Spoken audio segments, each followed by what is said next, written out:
हरे कृष्णा कृष्णा कृष्ण हरे हरे, हरे राम राम राम हरे हरे। जय जय श्री राधे। बहुत बहुत स्वागत है आप सभी का श्री चैतन्य चरितावली में। आइए मिलकर सुनते हैं भगवत भजन में बाधक भाव। तो बड़ा ही सुंदर प्रसंग चल रहे हैं और आज हम इस अध्याय को श्रवण करेंगे। तो प्रेम से कहो जय जय श्री राधे। श्री चैतन्य महाप्रभु की सदा जय हो। जय जय श्री राधे। भगवत भजन में बाधक भाव। भगवान नाम सभी प्रकार के सुखों को देने वाला है। इसमें अधिकारी अनधिकारी कोई भी भेदभाव नहीं। सभी वर्ण के, सभी जाति के, सभी प्रकार के स्त्री पुरुष भगवान नाम का सहारा लेकर भगवान के पाद पद्मों तक पहुंच सकते हैं। देश, काल, स्थान, विधि तथा पात्रता का भगवान नाम में कोई नियम नहीं। सभी देशों में, सभी समय में, सभी स्थानों में, शुद्ध अशुद्ध कैसी भी अवस्था में हो, चाहे भले ही जप करने वाला बड़ा भारी दुराचारी ही क्यों ना हो, भगवान नाम में इन बातों का भेदभाव नहीं। नाम जप तो सभी को सभी अवस्था में कल्याणकारी ही है। फिर भी भगवान नाम में 10 बड़े भारी अपराध बताए गए हैं। पूर्व जन्मों के शुभ कर्मों से, महात्माओं के सत्संग से अथवा भगवत कृपा से जिसकी भगवान नाम में निष्ठा जम गई हो, उसे बड़ी सावधानी के साथ इन 10 अपराधों से बचे रहना चाहिए। महाप्रभु अपने सभी भक्तों को नाम अपराध से बचे रहने का सदा उपदेश करते थे। वे भक्तों की सदा देख रेख रखते। किसी भी भक्त को किसी की निंदा करते देखते तभी उसे सचेत करके कहने लगते, देखो तुम भूल कर रहे हो। भगवत भजन में दूसरों की निंदा करना तथा भक्तों के प्रति द्वेष के भाव रखना महान पाप है। जो अभक्त हैं उनकी उपेक्षा करो, उनसे संबंध में कुछ सोचो नहीं, उनसे अपना संबंध ही मत रखो। और जो भगवत भक्त हैं उनकी चरण रज को सदा अपने सिर का आभूषण समझो। उसे अपने शरीर का सुंदर सुगंधित अंगराग समझकर सदा भक्ति पूर्वक शरीर में मला करो। इसीलिए प्रभु के भक्तों में आपस में बड़ा ही भारी स्नेह था। भक्त एक दूसरे को देखते ही आपस में लिपट जाते। कोई किसी के पैरों को ही पकड़ लेता, कोई किसी के चरण धूलि को अपने मस्तक पर लगाने लगता और कोई भक्त तो दूर से ही देखकर धूलि में लौटकर साष्टांग प्रणाम ही करने लगता। भक्तों की शिक्षा के निमित्त वे भगवान नाम अपराध की बड़ी भारी भर्त्सना करते और जब तक जिसके समीप वह अपराध हुआ है उसके समीप क्षमा ना करा लेते, तब तक उस अपराधी के अपराध को क्षमा हुआ ही नहीं समझते थे। गोपाल चापाल ने श्रीवास पंडित का अपराध किया था। इसी कारण उसके संपूर्ण शरीर में गलित कुष्ठ हो गया। वह अपने दुख से दुखी होकर प्रभु के शरणापन्न हुआ और अपने अपराध को स्वीकार करते हुए उसने क्षमा याचना के लिए प्रार्थना की। प्रभु ने स्पष्ट कह दिया, इसकी एक ही औषधि है। क्या? जिन श्रीवास पंडित का तुमने अपराध किया है उन्हीं के चरणोदक का पान करो तो तुम्हारा अपराध क्षमा हो सकता है। मुझ में वैष्णव अपराधी को क्षमा करने की सामर्थ्य नहीं है। गोपाल चापाल ने ऐसा ही किया। श्रीवास के चरणोदक को निष्कपट भाव से प्रेम पूर्वक पीने से ही उसका कुष्ठ रोग चला गया। जय जय श्री राधे। नामा अपराधी चाहे कोई भी हो, प्रभु उसी को यथोचित दंड देते और अधिकारी हुआ तो उसका प्रायश्चित भी बता दे। यहाँ तक कि अपनी जननी श्री सची देवी के अपराध को भी उन्होंने क्षमा नहीं किया, और जब तक जिनका अपराध हुआ था उनसे क्षमा नहीं करा ली, तब तक उन पर कृपा ही नहीं की। बात यह थी कि महाप्रभु के ज्येष्ठ भ्राता विश्वरूप जी अद्वैताचार्य के पास ही पढ़ा करते थे। वे आचार्य को ही अपना सर्वस्व समझते और सदा उनके ही समीप बने रहते।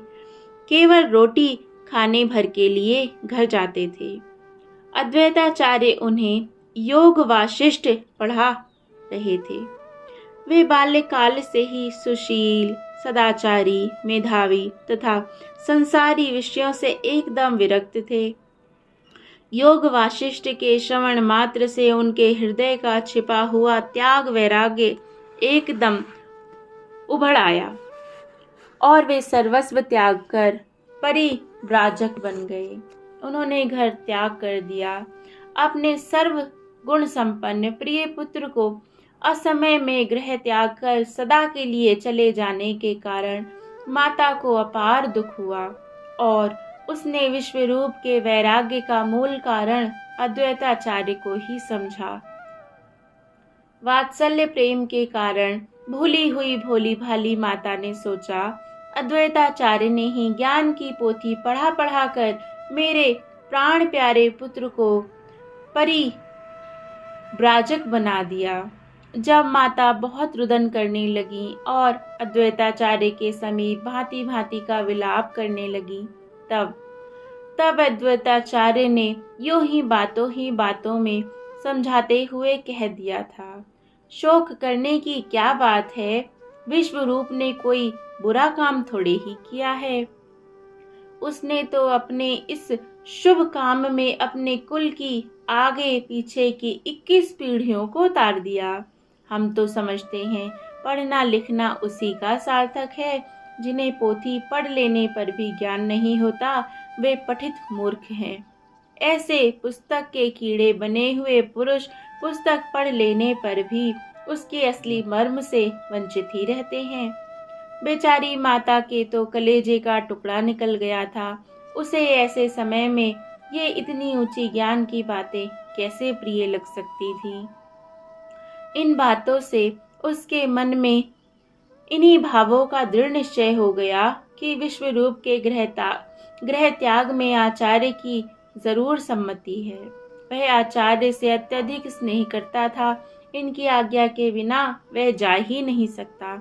इन भावों को माता ने मन में छिपाए रखा, किसी के सामने उन्हें प्रकट नहीं किया। अब जब निमाई भी आचार्य के संसर्ग में अधिक रहने लगे और आचार्य से ही सबसे अधिक भगवत भाव से इनकी पूजा स्तुति करने लगे, तो बेचारी दुखनी माता से अब नहीं रहा गया। कहावत है, दूध का जला छाछ भी फूंक फूंक कर पीता है। माता का हृदय पहले से ही घायल बना हुआ था। विश्वरूप उसके हृदय में पहले एक बड़ा भारी घाव कर गए थे।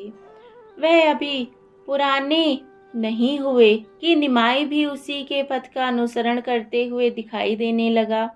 निमाई अब भक्तों को छोड़कर एक क्षण के लिए भी संसारी कामों को करना पसंद नहीं करता।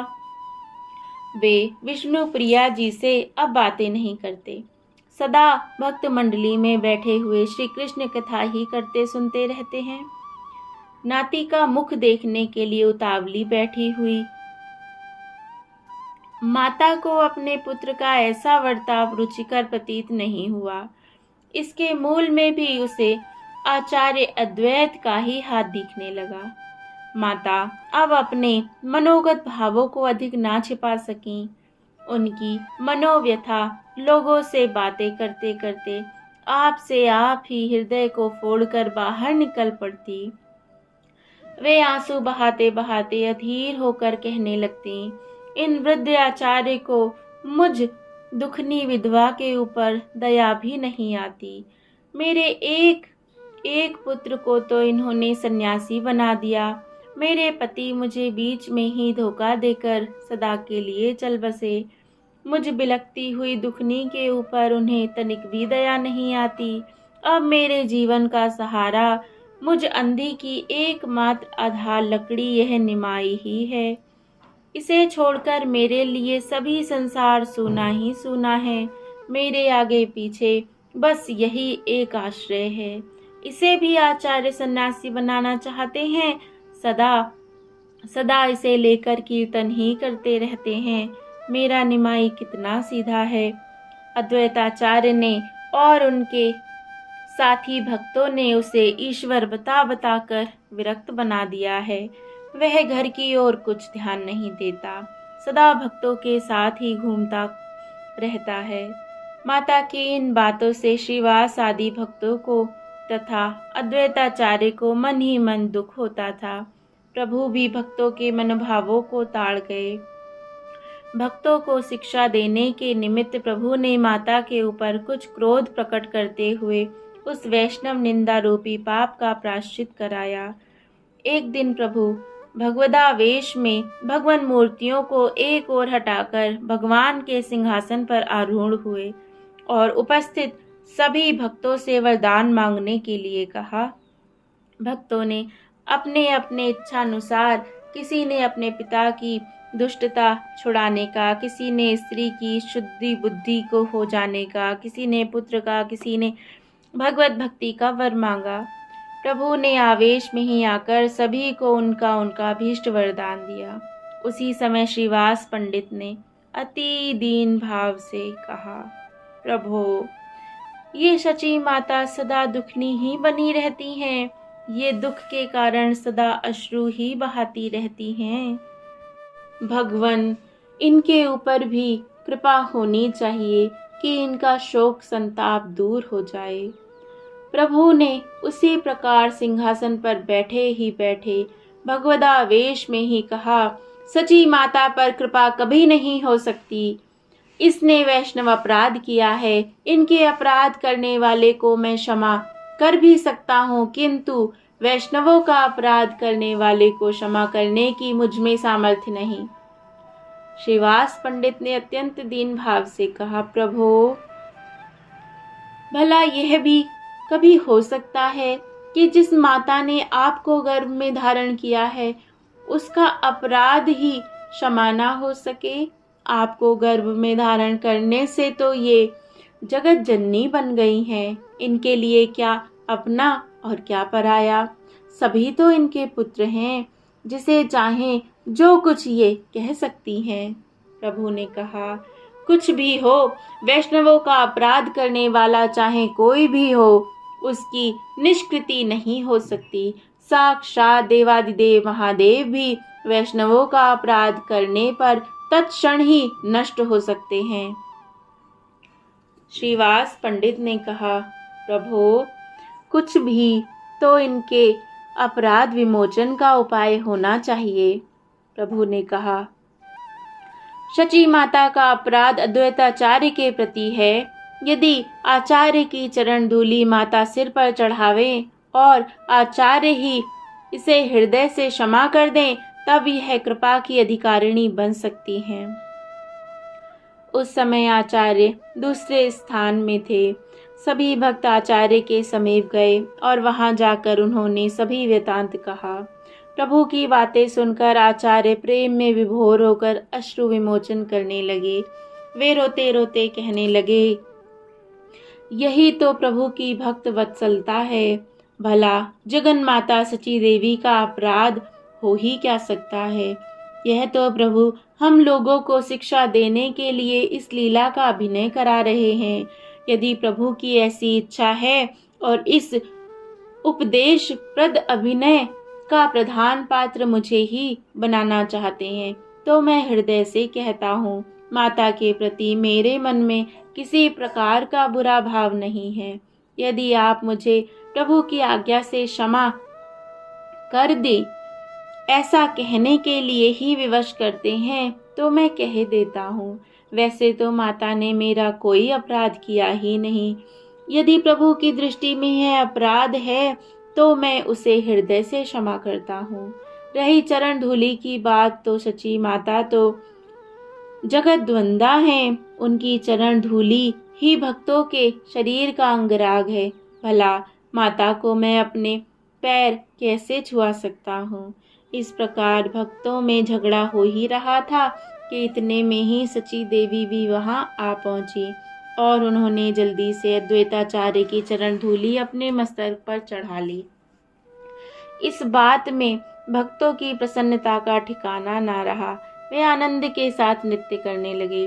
भक्तों में एक दूसरे के प्रति जो कुछ थोड़ा बहुत मनोमालिन्य था, वह इस घटना से एकदम समूल नष्ट हो गया और भक्त परस्पर एक दूसरे को प्रेम से गले लगाकर आलिंगन करने लगे।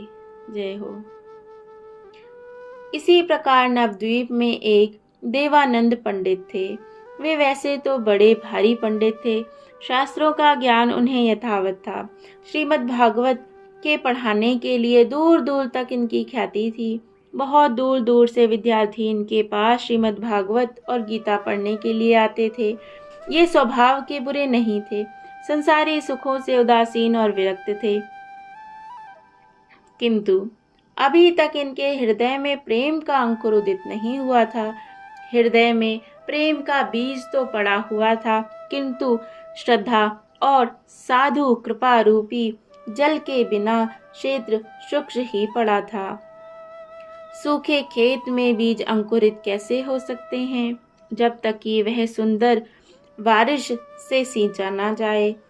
दयाद्र हृदय गौरांग ने एक दिन नगर भ्रमण करते समय उनके ऊपर भी कृपा की। उनके ऊपर वाक प्रहार करके उनके सूखे और जमे हुए हृदय रूपी क्षेत्र को पहले तो जोत दिया, फिर कृपा रूपी जल से सींचकर उसे सनिग्ध और उत्पन्न होने योग्य बना दिया।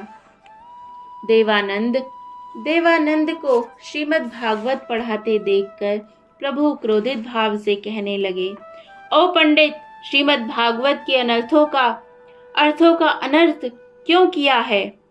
तू भागवत के अर्थों को क्या जाने? श्रीमद् भागवत तो साक्षात श्री कृष्ण का विग्रह ही है, जिनके हृदय में प्रेम नहीं, भक्ति नहीं, साधु महात्मा और ब्राह्मण वैष्णवों के प्रति श्रद्धा नहीं, वे श्रीमद् भागवत की पुस्तक को छूने के अधिकारी भी नहीं हैं।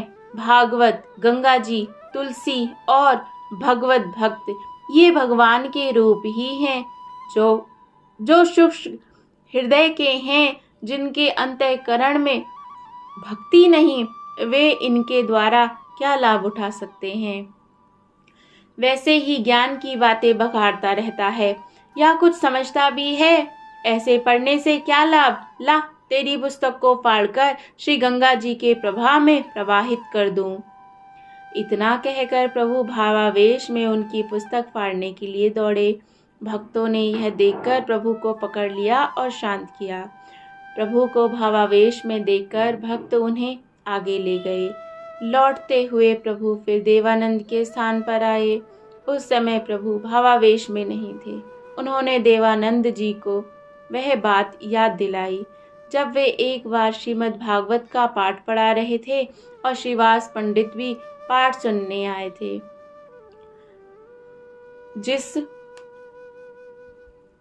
जिस श्रीमद् भागवत के अक्षर अक्षर में ठूस ठूस कर प्रेम रस भरा हुआ है, ऐसी भागवत का जब श्रीवास ने पाठ सुना तो वे प्रेम में बेहोश होकर मूर्छित हो गए। आपके भक्तों ने उन्हें उठाकर बाहर डाल दिया था और आपने इसमें कुछ भी आपत्ति नहीं की। महाभागवत श्रीवास पंडित के भावों को जब आपने ही नहीं समझा, तब आपके शिष्य तो समझते ही क्या। आपने उस समय एक भगवत भक्त का बुरी तरह से तिरस्कार कराया, यह आपके ऊपर अपराध चढ़ा। देवानंद विरक्त थे, विद्वान थे, शास्त्रज्ञ थे, फिर भी उन्होंने प्रभु के क्रोध युक्त वचनों का कुछ भी उत्तर नहीं दिया। भगवत कृपा से उनकी बुद्धि शुद्ध हो गई। उन्हें अपनी भूल का अनुभव होने लगा। वे प्रभु के शरणापन्न हुए और उन्होंने अपने पूर्व के भूल और अज्ञान में किए जाने वाले अपराध के लिए श्रीवास पंडित से क्षमा याचना की। जब प्रभु की उनके ऊपर कृपा हो गई तब उनके भगवत भक्त होने में क्या देरी थी। वे उस दिन से परम भक्त बन गए। जय हो। प्रभु अपने भक्तों को भजन की प्रणाली और भजन किस प्रकार के बनकर करना चाहिए इसकी शिक्षा सदा दिया करते थे। एक दिन आप भक्तों को भगवान नाम का महात्म्य बता रहे थे। महात्म्य बताते हुए उन्होंने कहा, भक्त को अपने लिए तृण से भी नीचा समझना चाहिए। भक्त को अपने लिए खुद को अर्थात तृण से भी नीचा समझना चाहिए और वृक्षों से भी अधिक सहनशील। स्वयं को कभी मान की इच्छा नहीं करनी चाहिए, किंतु दूसरों को सदा सदा मान देना चाहिए। इस प्रकार होकर निरंतर भगवान नामों का ही चिंतन स्मरण करते रहना चाहिए। सबसे अधिक सहनशीलता पर ध्यान देना चाहिए। जिसमें सहनशीलता नहीं वह चाहे कितना भी बड़ा विद्वान, तपस्वी और पंडित ही क्यों ना हो, कभी भी भगवत कृपा का अधिकारी नहीं बन सकता। सहनशीलता का पाठ वृक्षों से लेना चाहिए। वृक्ष किसी से कटु वचन नहीं बोलते। उन्हें जो ईंट पत्थर मारता है तो उस पर रोष ना करके उल्टे प्रहार करने वाले को पके हुए फल ही देते हैं। भूख प्यास लगने पर भोजन तथा जल की याचना नहीं करते, सदा एकांत में ही रहते हैं। इसी प्रकार भक्त को जन संसद से पृथक रहकर किसी बात की याचना ना करते हुए अमानी और सहनशील बनकर भगवत चिंतन करते रहना चाहिए। इसके अनंतर आपने हरेर नाम एव केवलम कलौ नास्तेव नास्तेव नास्तेव गतिर्न्यथा। जय जय श्री राधे। इस श्लोक की व्याख्या भक्तों को बतलाई। 3 बार मना करने से यह अभिप्राय है कि कलयुग में इससे सरल और सुगम उपाय दूसरा है ही नहीं। एक हृदयहीन जड़ बुद्धि वाला विद्यार्थी भी प्रभु की इस व्याख्या को सुन रहा था। उसने कहा, यह तो सब शास्त्रों में अर्थवाद है, नाम की प्रशंसा। वैसे ही बहुत सी बढ़ा चढ़ाकर बातें कह दी हैं।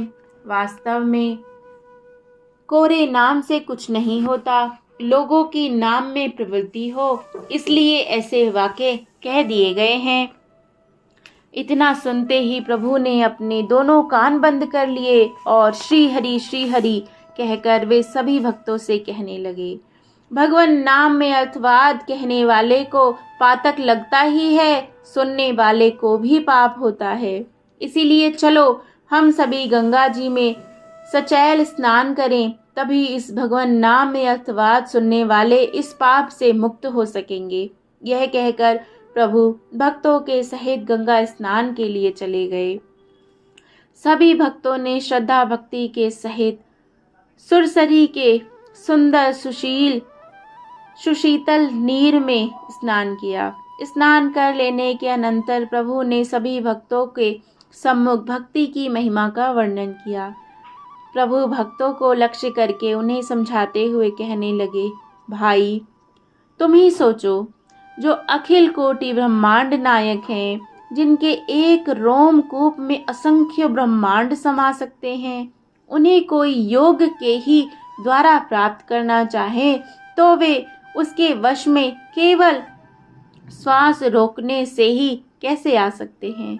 कोई कहे कि हम तत्वों की संख्या कर करके उनका पता लगा लेंगे, तो यह उसकी कोरी मूर्खता है। भला जो बुद्धि से अतीत हैं, जिनके लिए चारों वेद नेति नेति कहकर कथन कर रहे हैं, उनका ज्ञान सांख्य के द्वारा हो ही कैसे सकता है।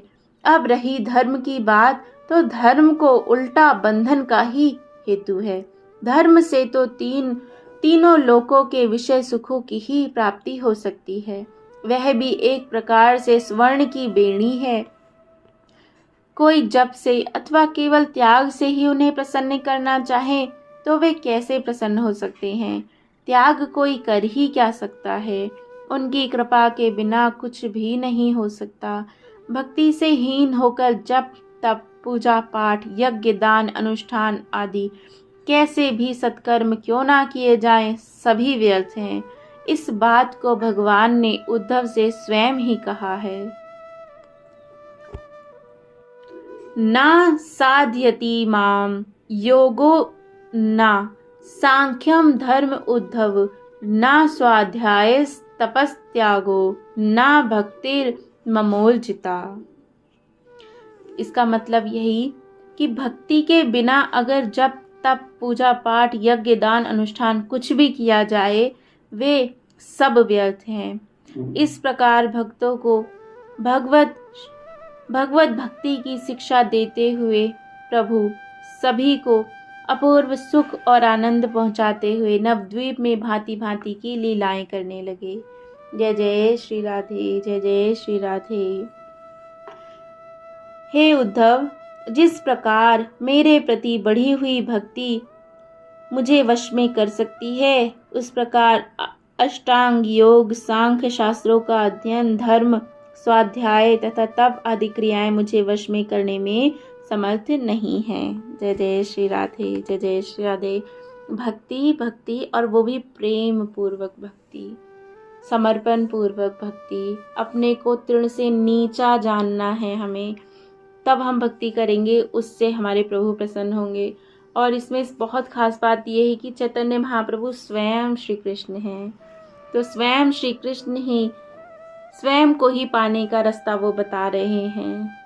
जय जय श्री राधे, जय जय श्री राधे श्याम। अब इससे आगे हम अगले पाठ में श्रवण करेंगे। श्री चैतन्य महाप्रभु की जय हो। जय जय श्री राधे। श्री हरिवंश।